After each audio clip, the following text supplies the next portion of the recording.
ప్రియమైన సహోదరి సహోదరులారా, మీకో శుభవార్త. 2025 సంవత్సరంలో మొత్తం 365 అంశాలను మీతో పంచుకోబోతున్నాము. జనవరి 1వ తేదీ నుండి ప్రతిరోజు ఒక అంశము మరియు దానికి సంబంధించిన వాక్యమును పంచుకుంటాము. దయచేసి ఆ వాక్యములను వినండి, ధ్యానించండి మరియు ఆశీర్వదించబడండి. దయచేసి సబ్స్క్రైబ్ చేయండి మరియు మీ స్నేహితులతో పంచుకోండి. ధన్యవాదాలు.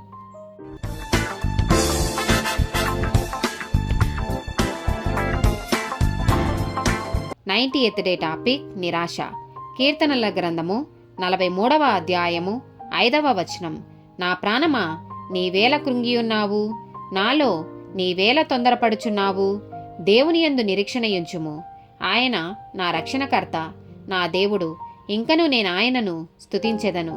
కీర్తనల గ్రంథము 55వ అధ్యాయము 2వ వచనం. నా మనవి ఆలకించి నాకుత్తరమిమ్ము. కీర్తనల గ్రంథము 126వ అధ్యాయము 6వ వచనం. పడికెడు విత్తనములు చేతపట్టుకొని ఏడ్చుచూపోవు విత్తువాడు సంతోషగానము చేయుచు పనలు మోసుకొని వచ్చును. యోహాను సువార్త 14వ అధ్యాయము 2వ వచనం. నా తండ్రి ఇంట అనేక నివాసములు కలవు, లేని ఎడల మీతో చెప్పుదును, మీకు స్థలము సిద్ధపరచ వెళ్ళుచున్నాను.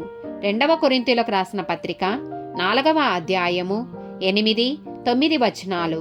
ఎటు పోయినను శ్రమపడుచున్నను ఇరికింపబడిన వారము కాము, అపాయములోనున్నను కేవలము ఉపాయము లేని వారము కాము, తరమబడుచున్నను దిక్కులేని వారము కాము, పడద్రోయబడినను నశించు వారము కాము.